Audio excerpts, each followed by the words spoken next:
Joining me right now, Lynn Shaw, founder and director of Lynn's Warriors, that is devoted and committed to stopping sex trafficking.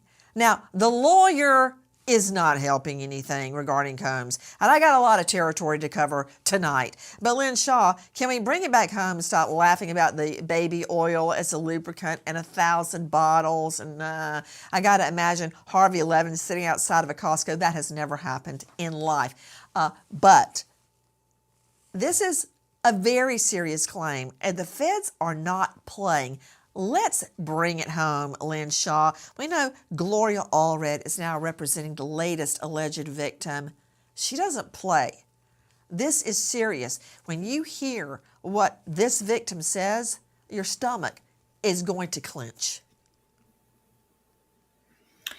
You know, Nancy, when I see that lawyer, I have to start here. I'm sorry. I know this is a family show, but I want to slap him across his face. This is no laughing matter. All of this deflection about the baby oil, the lubricant, and his smug attitude, that should all be put the efforts on the victims, the survivors of all of this that we have heard about for decades now.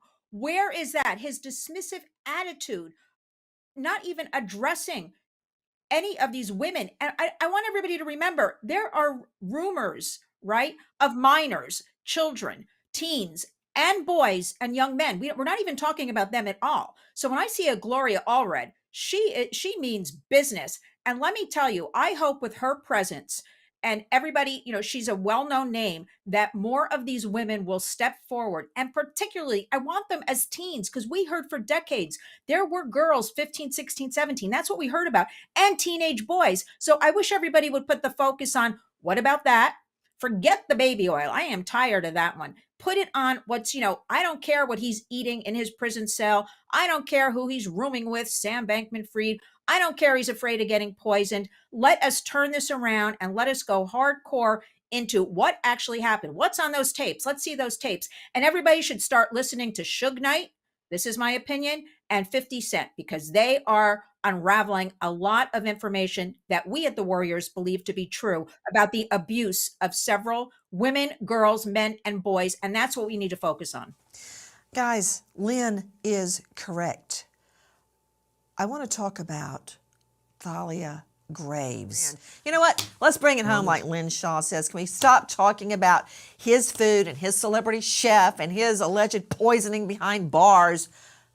This is what I'm talking about. Listen. The DHS, Department of Homeland Security source, says Sean Combs kept sensitive and embarrassing videos from the sessions as collateral to ensure silence from his victims, who are often young women, barely old enough or still too young to legally consent to sexual activity. He further says the recovered tapes show women completely out of it, while male sex workers assault them on Combs' orders. The investigator says, in his opinion, Diddy's as bad as Jeffrey Epstein.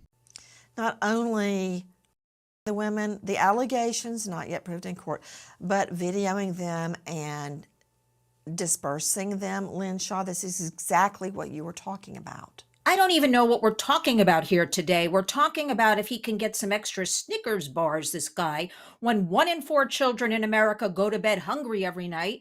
I know lawyers, I say this with all due respect, you're ruining everything for assault victims and victims. I'm even married to a lawyer. Why are we disbelieving the victims? You always believe a victim until proven otherwise. We're worried about he's going to be poisoned. I'm sure in this jail, detention center, they're lined up and want to use their commissary dollars to buy him food. I am sick of talking about him, because now we have all these videos and nobody's addressing, I am sure. Not only has he blackmailed people, threatened people, and we don't know. There are going to be probably thousands of women, and I'm going to keep saying minors, boys, and young men too, and men also. And this is the tip of the iceberg. So we should be talking about that. And furthermore, I spent yesterday, we work with victims every single day at the Warriors. And I was with one of our warriors yesterday, and she said, stop calling it post-traumatic stress disorder. Call it post-traumatic stress. It is not a disorder, Lynn. Look what was done to us. We can't eat. We can't work. You can't work. You can't make money. You might have children. How are you going to feed your children? This is the focus. Lives are ruined, and it goes on the trauma for the rest of one's life. And that's where we should be putting the focus, not on he is welcome to have Swedish meatballs and mashed potatoes and gravy. I don't want to hear about that anymore. Focus on the victims.